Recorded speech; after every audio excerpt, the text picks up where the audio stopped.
রাজ্য সুশাসনের নমুনা। বন্যায় ক্ষতিগ্রস্তদের ক্ষতিপূরণ প্রদানের জন্য ক্ষতিগ্রস্তদের কাছ থেকে টাকা চাওয়ার চাঞ্চল্যকর অভিযোগ সরকারি আধিকারিকের বিরুদ্ধে। চিলাগাং এবং যতনবাড়ির দুই তহসিলদারের বিরুদ্ধে এই অভিযোগ করলেন ক্ষতিগ্রস্তরা।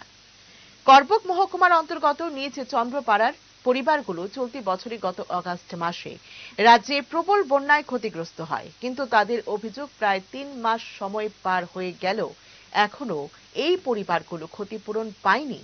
উল্টো তাদের আরো চাঞ্চল্যকর অভিযোগ, ক্ষতিপূরণ চাইতে গেলে তাদের কাছ থেকে টাকা চাইছেন সরকারি আধিকারিক। এক্ষেত্রে ক্ষতিগ্রস্তরা চিলাগাংয়ের তহসিলদার রতনমণি ত্রিপুরা এবং যতনবাড়ির তহসিলদার বিক্রম সিং চাকমার বিরুদ্ধে এই অভিযোগ করেন। ক্ষোভে সোমবার সকালে চিলাগাং থেকে যতনবাড়ি যাওয়ার পথে নিজ চন্দ্রপাড়া এলাকায় পথ অবরোধ করেন ক্ষতিগ্রস্তরা। পথ অবরোধের ফলে এই পথে যানবাহন আটকে পড়ে। সমস্যায় পড়েন অফিস যাত্রী থেকে পড়ুয়ারা সহ নিত্যযাত্রী। পথ অবরোধের খবর পেয়ে করবুক মহকুমার ডিসিএম অনুরাগ দেববর্মা ঘটনাস্থলে যান, কথা বলেন পথ অবরোধকারীদের সঙ্গে। ডিসিএমের আশ্বাস পেয়ে পথ অবরোধ প্রত্যাহার করে নেন অবরোধকারীরা। সেপ্টেম্বর মাসে আমরা ফ্লাড হইয়া শিবিরে যে সময় গেছি সে সময় তো আমাদের সাউন্ড সেখানে করাইছে দিছে ২০,০০০ টাকা প্লাস ক্ষতিপূরণ দিছে। ২০,০০০ টাকা দিয়ে আমরা কোন রকম ঘর একটা ছোট মতো ঘর বানাইয়া এখন আছি।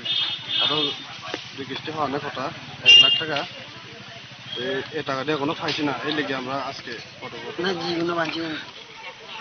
২০,০০০ টাকা করে যে সময় পাইছি সে সময় অনেক মানুষে দেওয়া লাগছে। কারে দেওয়া লাগবে? তহসিলদার না দিলে তারা কি টাকা দিব না কইছে? এরপরে এডিটর দিছে আরো কইছে যদি আরো ২ কিস্তি পাইতে চাও আরো টোটাল ৩০,০০০ টাকা দেওয়া লাগবে। তহসিলদার কোন জায়গার তহসিলদার? চিলাগাং। তার নাম জানো? কি নাম? চিলাগাংয়ের তহসিলের নাম রতনমণি ত্রিপুরা, যতনবাড়ির তহসিলের নাম হইল বিক্রম চাকমা।